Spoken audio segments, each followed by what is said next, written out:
Thank you very much for joining us here at Rising Bharat. So we were having this discussion outside and internally in the run-up to Rising Bharat as well. In an election year, forget about election year, we are a few weeks away from elections.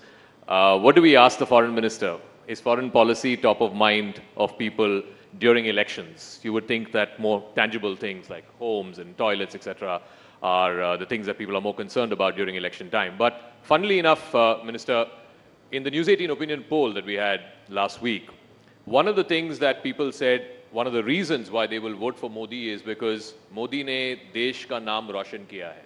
Modi has elevated the image of India substantially. Why do you think something that is not necessarily tangible, like foreign policy and foreign policy gains, has suddenly become a vote-determining issue? Well, first of all, let me say what a pleasure it is to be here with all of you. Look, to be honest, that answer doesn't surprise me. It doesn't surprise me because in the last 5 years, traveling around the country, I've seen this sentiment grow.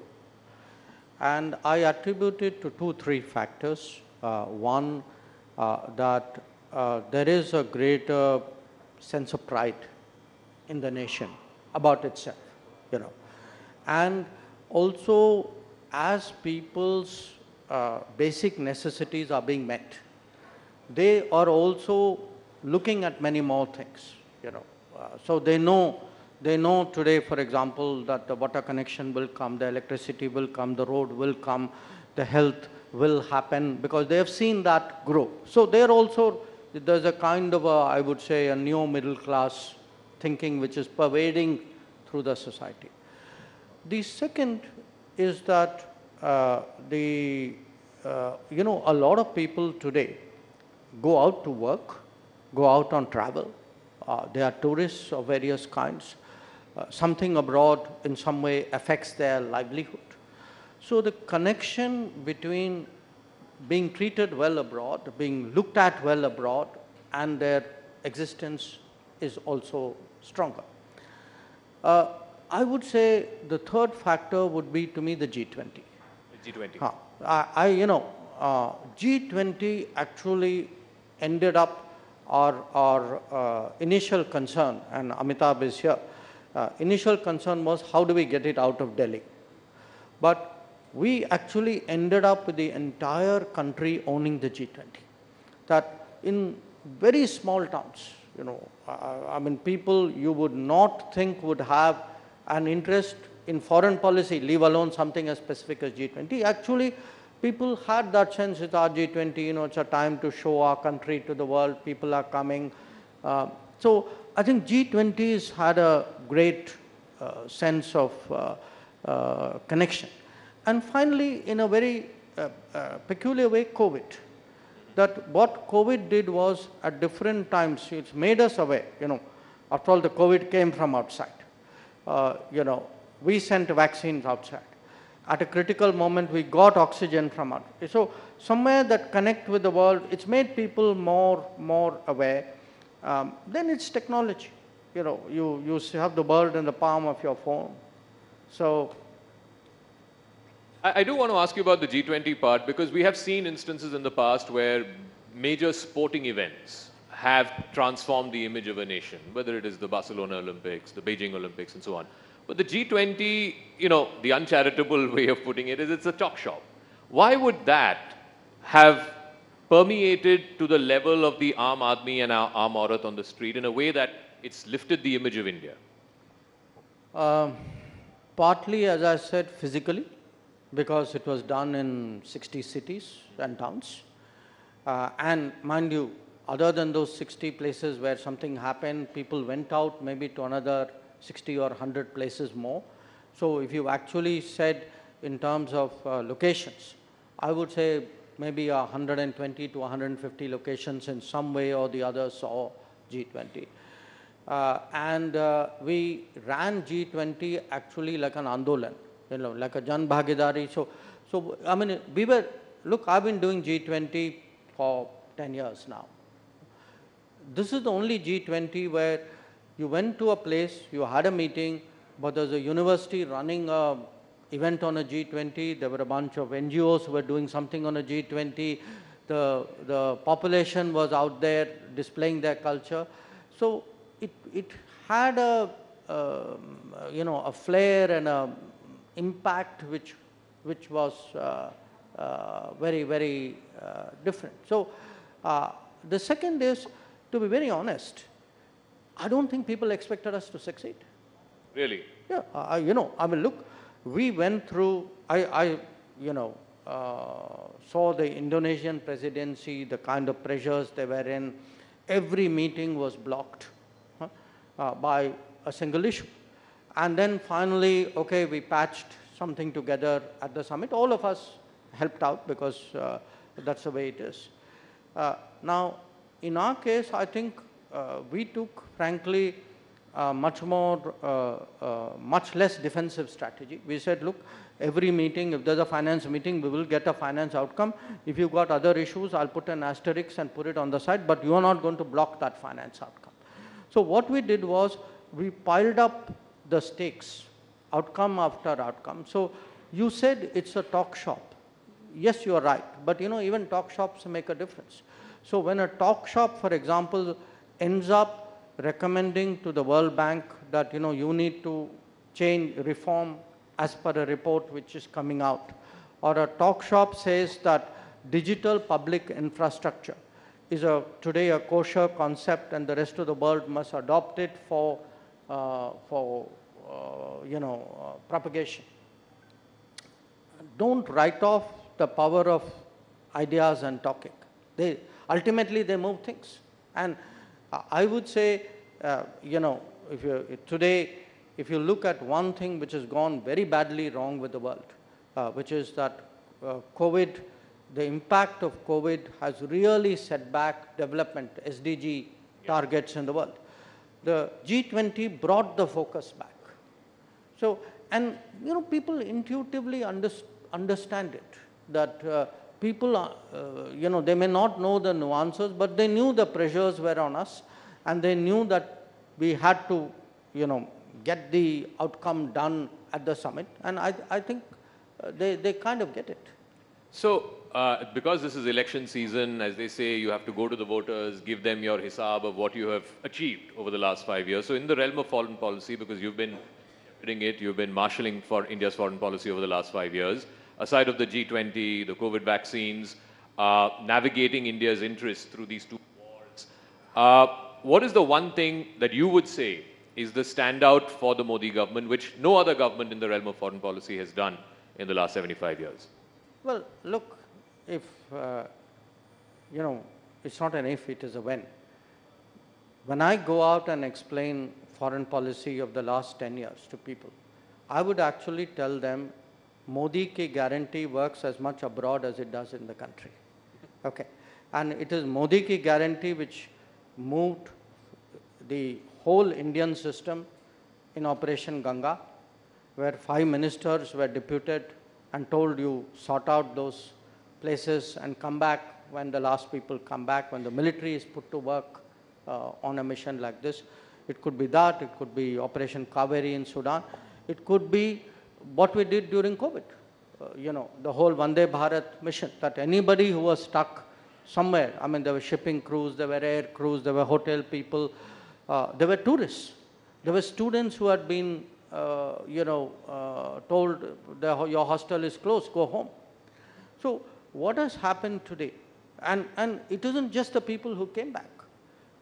If you looked at the Gulf, where we have today almost 90 lakh people, my deputy Muralidharan and I were regularly going to Gulf during the COVID because we were carrying messages from PM to the Gulf regime saying, please take care of our people. And they did respond. They did take care of them.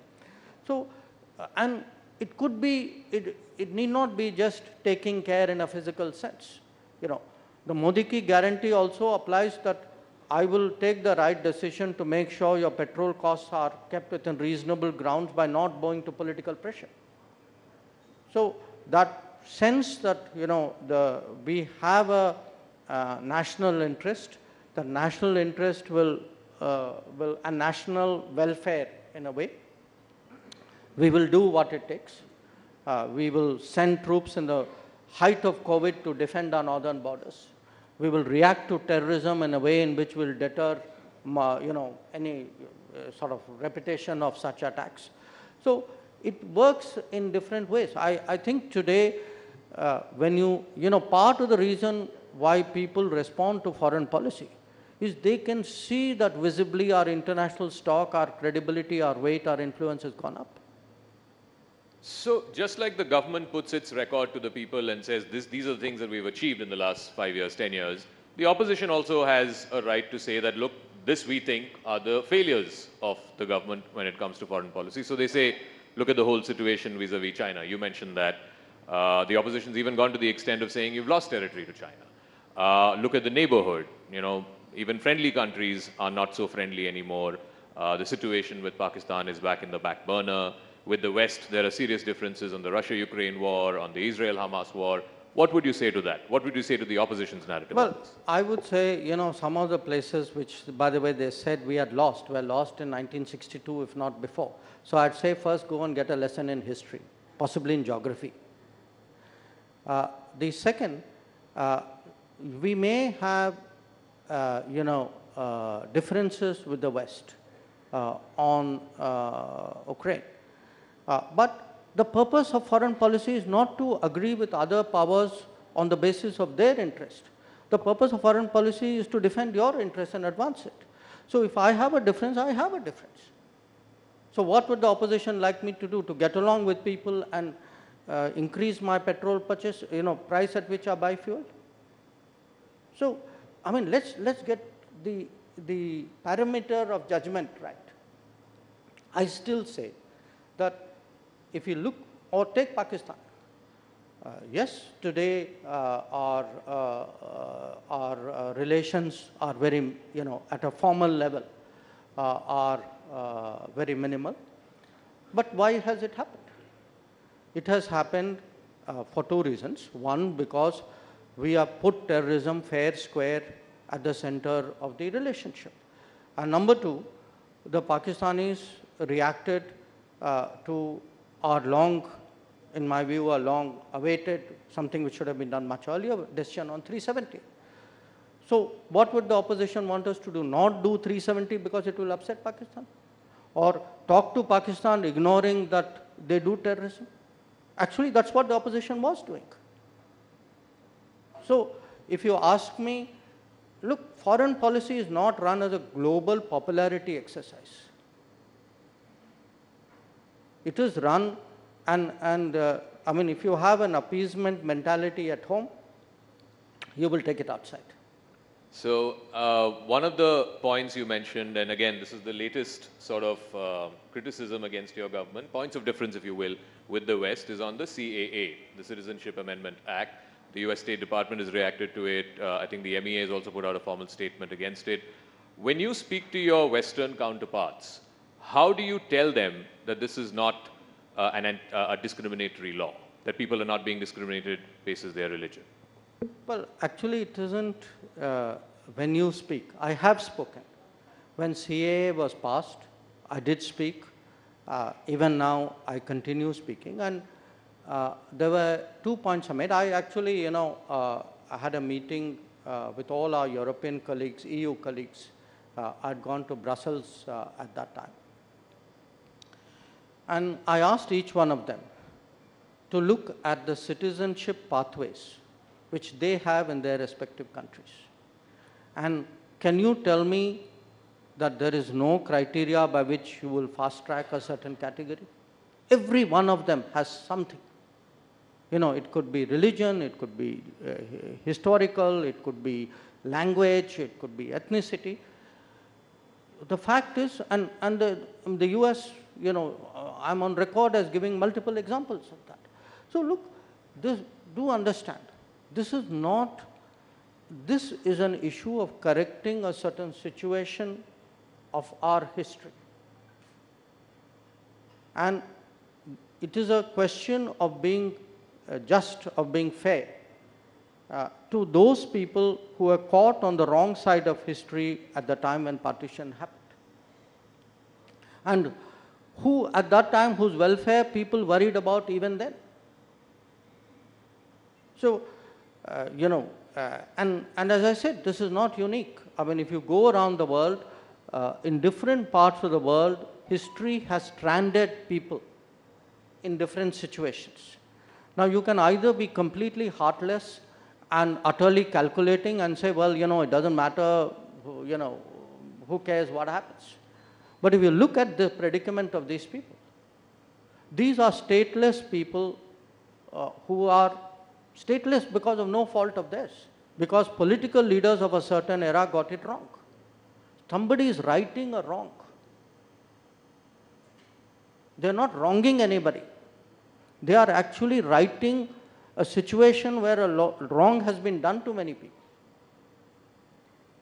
You mentioned, not in a direct way, but in a tangential way about this in your book as well, Why Bharat Matters, as to why you believe, and you've made a case for it, it's for up to people to agree or disagree with it, that because of that mentality that you referred to in the first few decades after independence, there were missed foreign policy opportunities, particularly vis-a-vis Pakistan and vis-a-vis China.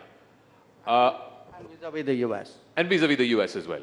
So, but some would say, now you have the benefit of hindsight to make that argument, to make that case. Perhaps in the 50s and 60s, that case would have been looked down upon or may not have been entertained. So, how do you then make the case that, these were missed goals or missed opportunities because there was a certain political bent of mind? I saw that argument coming, and therefore I anticipated it. So, a good batsman. So let me tell you.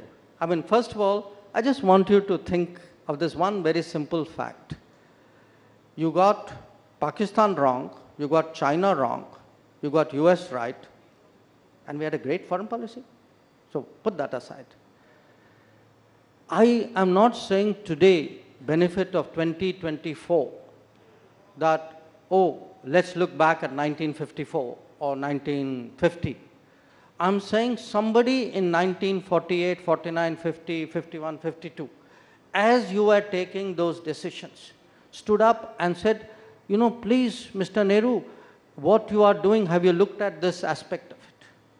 So this is not hindsight. These are Nehru's contemporaries who are questioning decisions which Nehru was taking at that point of time. So what are these decisions? I give you three. Shyama Prasad Mukherjee actually contests very strongly the Nehru-Liaquat Pact, saying, look, you are assuming that Pakistan is going to treat its minorities the same way as we are treating our minorities. But the very nature of creation of Pakistan and the regime which has come into being is very different. So how can you possibly make, such a fundamental misreading of these guys? And mind you, this is just 3 years after partition. Okay. Well, a little bit more. The Patel, I'm giving you an example of China. Patel puts in writing that today, for the first time, we are facing a two-front situation. The intentions of China cannot be taken in a positive way. There is much that we have to apprehend. So please do not, have a sort of rosy picture of the situation. What is the answer from Nehru? I cannot conceive that anybody would undertake a wild adventure across the Himalayas. By the way, that's exactly what they did in 1962. So now, if Jaishankar in 2024 says, they got it wrong in 1954, your question is very, very valid. It's not Jaishankar who's saying it. It's Patel saying it on China. It is Shyama Prasad Mukherjee saying it on Pakistan. It is B.R. Ambedkar who says, look, why are you alienating the Americans? If you are to argue, you want to take on the Americans, I have no problem with it. I just told you foreign policy can be pushed back. At least fight your own cause. We were alienating the Americans on behalf of China. That we were taking up China's cause. And more than anything else, what an irony. That imagine, in 1950s, we spoilt our relationship with America because we were arguing on behalf of China. So this is not hindsight, this is not a political polemic. I am placing before, especially the younger generations, because they wouldn't be familiar with it. I am placing historical situations, which is what I called a road not taken. That road was available, that road was marked. Those people drew a map and said, don't go this way, go that way. And we consciously chose not to take those roads. Now, I'm not saying there were no brainers. I mean, there were pluses and minuses. But we need to get out of this, cult worship that everything from 1946 till pick your year, these were great years and we did splendidly. If anything went wrong, other people were to blame. But, Nehru's foreign policy is such a sort of impeccable theology that even today, whoever comes to power must follow it. And any deviation is somewhere wrong. I think, companies are audited.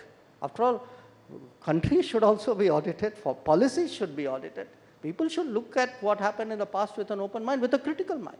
And by the way, I'm not saying it should only happen then. I'd be very happy if somebody said, I'd like to discuss the last 10 years with you. In fact, that's exactly what you're doing. And please defend your record. I'd be very happy to defend it. So let's talk about one big aspect of that record. And since you referred to in the previous answer about a two-front situation, are we not in a two-front situation today? We have, my friend, we have always been. I mean, it is we who were in denial. I mean, tell me, I'm now asking you as a person, Zaka, at which stage in your life did you actually feel that China was your strategic partner? I don't think in my lifetime. No, but yet in 2006, we actually have a declaration describing China as a strategic partner. So I want to say, look, there's a gut sense in society. Sometimes, and I say this as someone from the foreign policy fraternity, sometimes, this is a bubble you have created. Because in the earlier years, it was very much a Nehruvian ideological bubble. Nehru was against America, so everybody was against America. Nehru said China is a great friend, everybody says China is a great friend. So the vestiges of that continue. Even today. I mean, you have a concept called Chindia. Okay. I do, many of you will remember who put that concept forward. So if you actually have reached to think that you're making a sandhi of China and India, and you think we are that close, and our interests are so aligned, I mean, this is a different world. So I would put to you, if you go back, especially I would say to me, 1950s, it was latent. 1960s onwards, especially after the China-Pakistan agreement in 63, and the territorial transfer of Indian territory by one illegal occupier to another, you had effectively the two of them working in tandem. And to me, that is a very obvious basis on which to build policy. So let me now come to domestic politics. We've got the last 15, 16 minutes now. In the last 5 years, we have seen the transformation of Dr. Jaishankar from diplomat to foreign policy scholar. Now you're a full-blooded politician. So tell us, why is the Prime Minister spending so much time in southern India? Every day, every other day, he's in South India. In the last elections, in the last Lok Sabha elections, out of 129 seats in the 5 states in southern India, the BJP won just 29. A bulk of it came from Karnataka. Why do you in the BJP believe this time the South will be your new frontier and you'll be able to conquer the new frontier? Well, if I applied that logic, I could apply it to the rest of the country. There was a time, there were many states where there were no BJP MPs. So, in a way, every state, I mean, for a party like BJP, was a new frontier at some point. Why today, I mean, I don't know how many of you saw the pictures of the Prime Minister's, road shows in Coimbatore and Palagat, etc. Look at the response that he's getting. So, my sense is, I mean, ultimately the results will tell. But as someone who's been traveling a fair amount, certainly to Kerala, I mean, Karnataka is a different case. There's already a strong history with BJP out there. My sense is, political opinion in those states is changing. That people today contrast, they've seen the benefits of good governance, that many of the changes of the last decade, as you say, the Anna Yojana, the food support, the Mudra scheme, the Awas Yojana for the housing, even what the vendors, informal economy is getting, Swanidhi, the Jal Jeevan Mission, the power connection, the road building. So when the Kisan Samman Nidhi so if you put all this together, they today realize, and particularly if you add to this health and insurance, they today realize that, look, because you are getting good governance out of the center, and these schemes have been pushed by the center, they have benefited literally tens of crores of people. They are looking, at a very, very different way, both at the center and at the BJP. The second, I would say, our sense of ourselves as a nation and society is also changing. There is today, I mean, you refer to it in a very different way, saying, why are people taking an interest in foreign policy? Yeah. I would argue one of the reasons they are taking an interest in foreign policy is they have a stronger sense of what this nation is about. And the South is, as deeply, if not more so, that sentiment as the rest of the country. And I think the combination of all these things is actually, it's certainly, anybody objective would tell you something is changing out there. You can see that, you can feel that. Now, we'll have to see how it goes, but I can tell you there's a fair degree of confidence about how this will work out electorally. You mentioned about the sense of identity, sense of pride. No doubt it's gone up in the last 5-10 years, but in the South, there's also regional identity. And one of the narratives, you can call it a trope if you want, particularly from the southern parties, is that your party is anti-South India, you're a North Indian party, you're a Hindu imposition party. As somebody who is a Delhi boy, but your family is from the southern part of this country, how would you counter that narrative? Well, look, I think by now, Prime Minister Modi has put that kind of propaganda to rest. He's contested it very, very effectively. But you have not had a Prime Minister of this country who has so visibly associated anything national with what you would call regional issues. I mean, it could be, the fact that we've taken foreign policy out there, the fact, I mean, even the parliament, the Singol issue, the fact he did Kashi Tamil Sangamam, or in fact also, a Tamil Saurashtra. So he's taken enormous pains to actually counter that kind of propaganda which has vitiated our politics for many, many decades. And my sense is today you're getting that traction. My next question is in two parts. First part, I know you'll dodge, but I'm still going to ask. But the second part is a little more weighty. The first part is, are you contesting the upcoming Lok Sabha election? Second part? The second part is, does it make a difference in your, practicing of foreign policy if you're an elected politician as opposed to one who is nominated to the Rajya Sabha? It's a hard one because if you look at the previous foreign ministers of India, you've had a mix.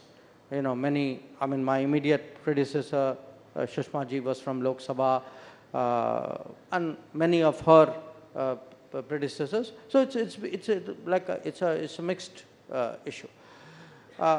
The fact is, today, certainly speaking from a BJP perspective, I can tell you how much focus there is on constituency, on ensuring delivery, on making sure that last mile, that leave no one behind message goes through.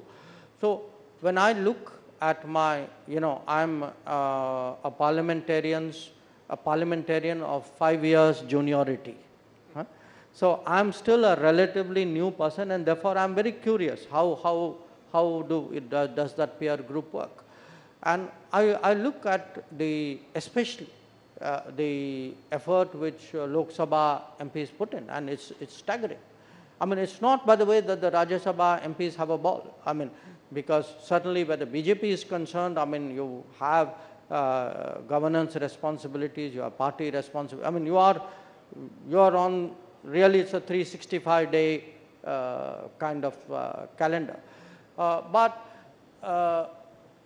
there's always that balancing your focus and attention with what are foreign policy issues, with other responsibilities that you may have. It may be Lok Sabha, it may be something else as well. You've had ministers who were not Lok Sabha members, but who as foreign ministers had many other responsibilities to do. So you're not answering the first part? No. No. No, but since you said that the BJP gave so much attention to constituencies, is there a preferred constituency that you would like to fight from if the party asks you to? No, I think when I said I wasn't answering the first part, bowling a googly still doesn't mean the ball is going to be played. Okay, let's run you through the last 5 minutes of questions. It's a bit of a rapid fire, if you will. One foreign policy person that you have been inspired by in your career, both as a diplomat and now as a politician? Well, look, what happens if you pick somebody, I have some, if I look at the peer group of ministers, there would be there are people for whom you have genuine respect. The problem when you get into names is you name somebody and you don't name many others. But over a period of time, I would say, there have been people who, from their sort of respective perspectives, who were great authorities, who kind of dominated the scene. In many cases, it helped that they had longevity. In some cases, they may not have had that kind of time. But still, so it's safer in a way for me also to go back a little bit and pick. When I first entered the foreign ministry, I started my career in Moscow, and Andrei Gromyko was the foreign minister. When I switched to the after Moscow, I was moved to the Americas division, and the first minister I met then was, at that time, Secretary of State was George Shultz.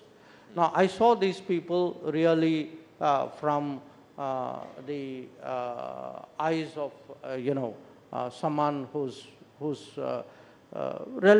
starting the business. But when you kind of read about them and analyzed them with a passage of time, so even in our own setup, I would say, the foreign minister, when I joined the foreign ministry in India, was Atal Bihari Vajpayee.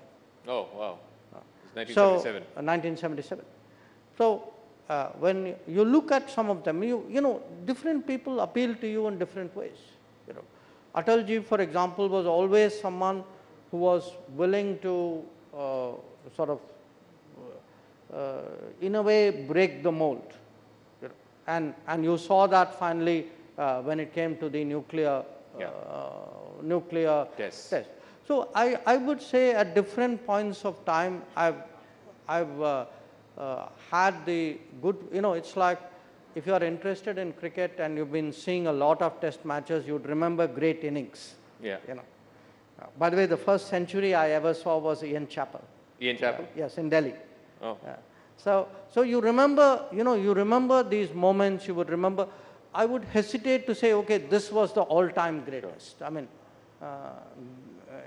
yeah, that's a tough one, yeah. Yeah. Since you mentioned nuclear and since we're talking about all of these doyens, you've talked about him in the past as well and more recently as well about the legacy of your late father. He's the man who, you know, for all practical purposes was the architect of India's nuclear doctrine. Do you think about your legacy as to how people will remember Dr. S. Jaishankar? No, not really. I mean... how would you want them to remember you if it... I haven't even given thought to that.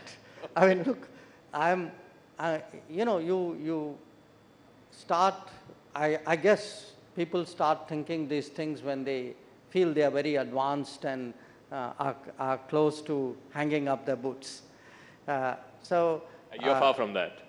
Well, you know, I do not know what the future holds. I didn't know what it held 5 years ago. I would have, I mean, my wildest dreams wouldn't have anticipated becoming the External Affairs Minister.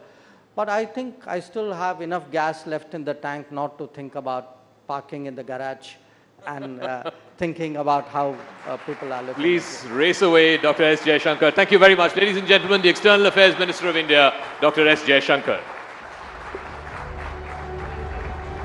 Thank you so much. Thank you, Mr. Jaishankar. Thank you, Zaka. That was a fascinating discussion. I think his legacy will be remembered for taking India's foreign policy and diplomacy to great heights under his leadership. Ladies and gentlemen, I request everyone to be kindly seated. And once again, I make that request to be seated for all the sessions and not to move out. This is because of the standard security drill. I'd request you to kindly adhere to the security protocol. There's still a lot of people who are standing there. Can I please request each and every one of you to kindly take your seat as we begin the next session?